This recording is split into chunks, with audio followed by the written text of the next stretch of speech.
Hello everybody.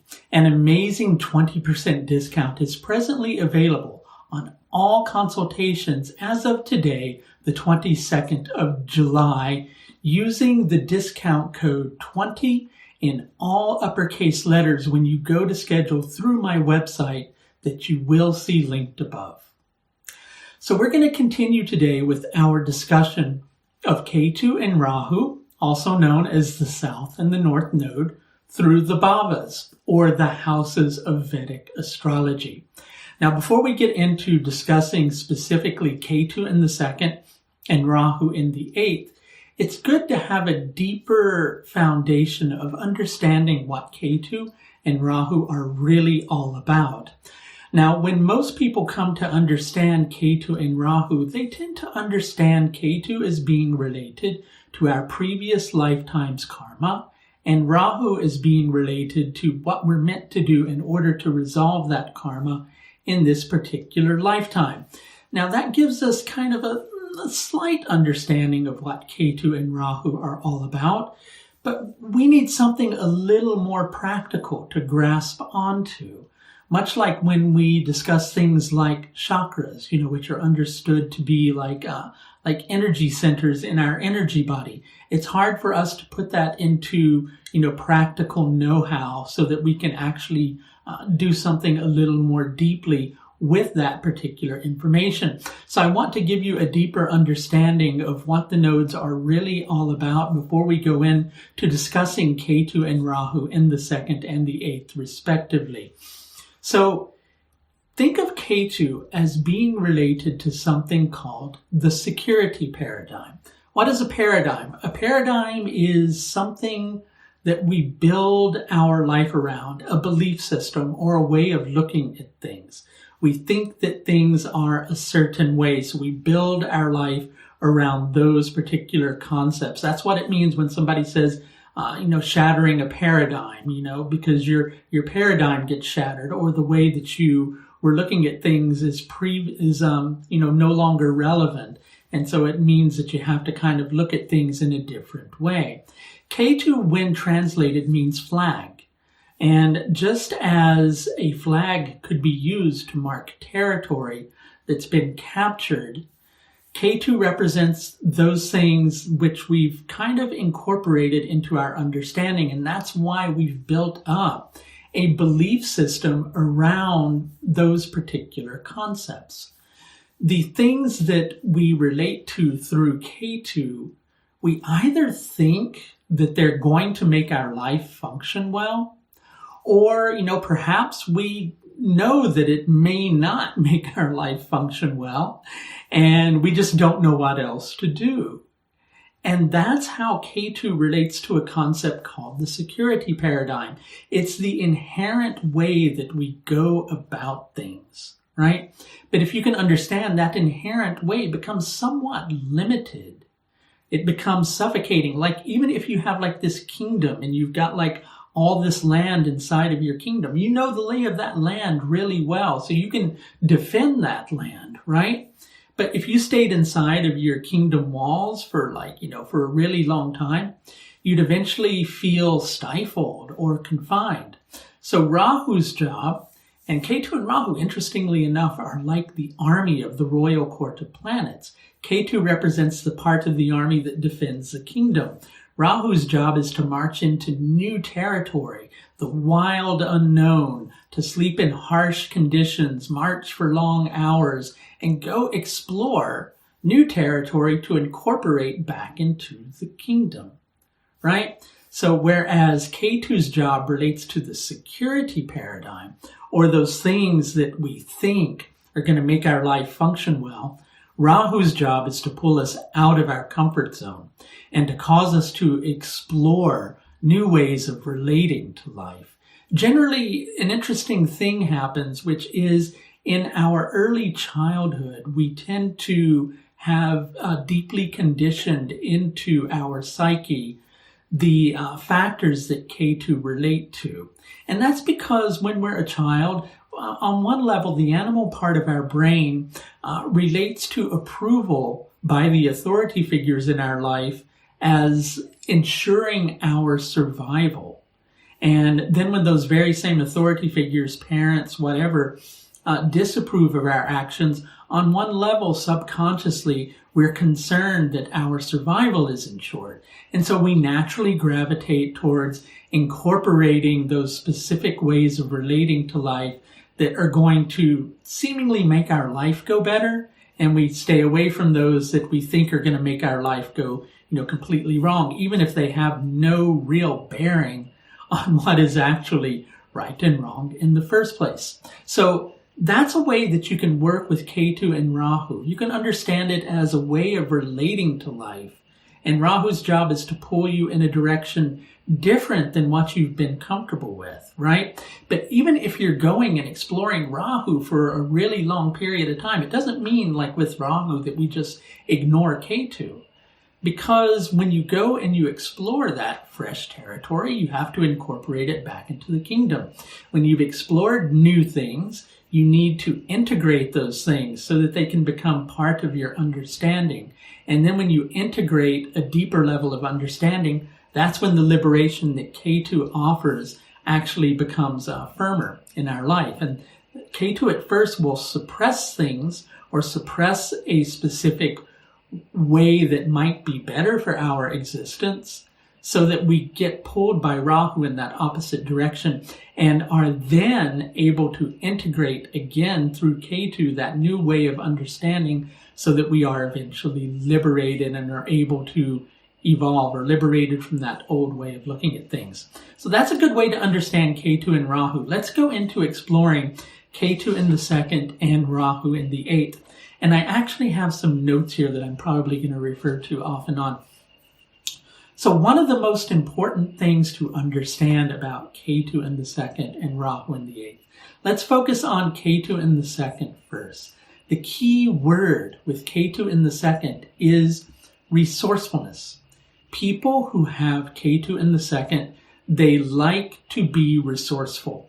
They like to handle their own things. They like to accept that responsibility for the things that are in their lives, to an extent, okay?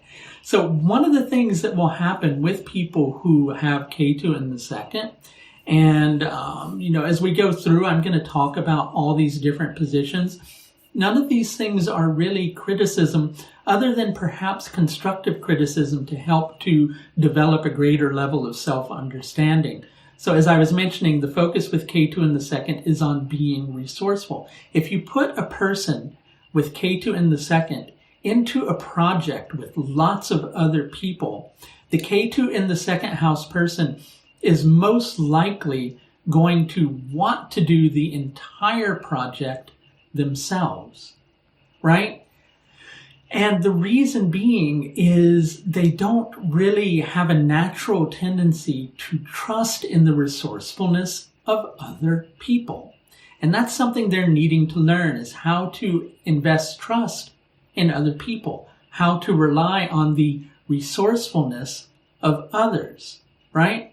So what's happening with that Ketu in the second house person who wants to take the entire project on by themselves, they don't think initially in their mind that other people can handle the responsibility. If I trust in other people to handle this, it's going to go wrong. And then I'll just have to do it all myself anyway, so I might as well just do it all myself in the first place. When in actuality, what's really going on with that, if you examine what I just said, is that the Ketu in the second house person really doesn't trust in their own capacity to handle things, right? They don't want to invest that authority in other people, because if they do, they're afraid something will go wrong and then they'll have more responsibility than they can handle in the first place. So in reality, the trust is really, or rather the lack of trust, is focused on the self. Ketu in the second house people, they tend not to trust themselves, but they project it outwards onto others and tend to think that they, can't really trust other people. And in actuality, and to be fair to this position, if you put Ketu in the second, Rahu in the eighth house people in relationships, they do tend to attract to themselves a lot of people who violate their trust, right? And so they learn some really hard lessons through that make it even harder for them to feel that they can trust in the resourcefulness of other people, or that they can trust other people in general. And so that builds up this thing of going, other people are definitely not trustworthy and only trust myself. But in reality, they don't fully trust themselves. Do you get the picture? Yeah, I certainly hope so. So, relationships are very hard for these people because they quite often feel that they can't trust in their partners. Family situations are another factor with this. We'll go a little more deeply into that. But something else that happens, with group dynamics, especially families, in terms of being involved in a family, the Ketu in the second house person will want to do everything for the sake of the family. And then the other family members don't have any room to accept responsibility themselves within that particular dynamic. And eventually the Ketu in the second house person will feel like nobody else is there for them. Nobody else is there for me. I have to do it all myself. But in reality, what's happening is they're not allowing other people to do anything. And then by the time they actually do kind of get the picture that they need to invest some authority in other people's resources, especially within the family dynamic or in a relationship, by that time they've already done everything within the family or the relationship to the extent that it's hard for those other people to kind of accept responsibility for themselves. And so they've created a difficult dynamic with which to cope. Quite often you'll find a thing that happens in the story of the lives of these people is there's a tremendous focus around family, whether it's one's parental family or whether it's the family that one marries into or gets involved in, or whether it's your spiritual family, so to speak. There's a very big focus upon family. A lot of energy is invested into that particular concept. And so Rahu can do its job. Eventually what ends up happening with these people is quite often there will be some pull away from their family, or they'll lose the support of their family, and they'll get pulled into perhaps unexpected sets of circumstances that pull them away from the family that they knew that they could rely upon into a situation where they are perhaps being forced to rely upon different people that they don't know whether or not they can really trust those people in that particular set of circumstances.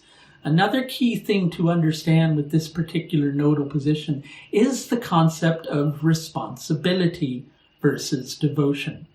Quite often, Ketu in the second house people will think they're devoted to some cause or something and they want to be resourceful towards it, but then eventually it feels like a huge responsibility. It feels like a burden. In short, where there's all this effort that they're putting into the situation, it feels like there's no real room for devotion to flow. And suddenly what was initially considered devoted energy becomes the energy of having an overwhelming sense of responsibility weighing upon their shoulders. And so they need to balance the concepts of, am I able to really truly be devoted to this? Or is this feeling like it's overly burdensome? A good way to look at that is if there's, no love flowing into your actions, and you have to question whether or not you're actually focusing on devotion to a particular cause, or if you're actually feeling like you have a responsibility to do something for the sake of your own self-esteem. Whatever the case may be, Ketu and the second house people are needing to incorporate some of the lessons of Rahu in the 8th house, which is learning how to trust others, learning that it's okay to let other people do things, knowing that it's okay to let other people support you even, And that's a difficult one. Ketu in the second house people, they don't like having to rely upon other people. If they have to, perhaps let somebody else support them financially or energetically, it's really hard for them to do it. Their self-esteem, which is another second house thing, deeply becomes impacted. And they don't know if they can really, they're afraid of losing their self-esteem when they have to let other people support them. It's a very difficult thing for them. But if you understand that we're all one in spirit, right? Then the concept of separation from another person and having to be ultimately supported by another person is somewhat of an illusion, because in essence, you're being supported by an aspect of the infinite or the universe, or whatever word you choose to use to refer to that, whether it's God or whatever it is that you want to call it. I don't want to wax religious here on you. I'm just saying that it's hard for them to see the difference between the self and the totality. And that comes back to the whole concept of responsibility. This is my responsibility versus actually having devotion. In essence, other people who they are relying upon are just really a gift from the infinite, or part of oneself, because we're all interconnected. So in essence, there's nothing wrong with relying on the resources or the resourcefulness of another person, because in essence, that other person is only also a part of the greater self that we're all interconnected with.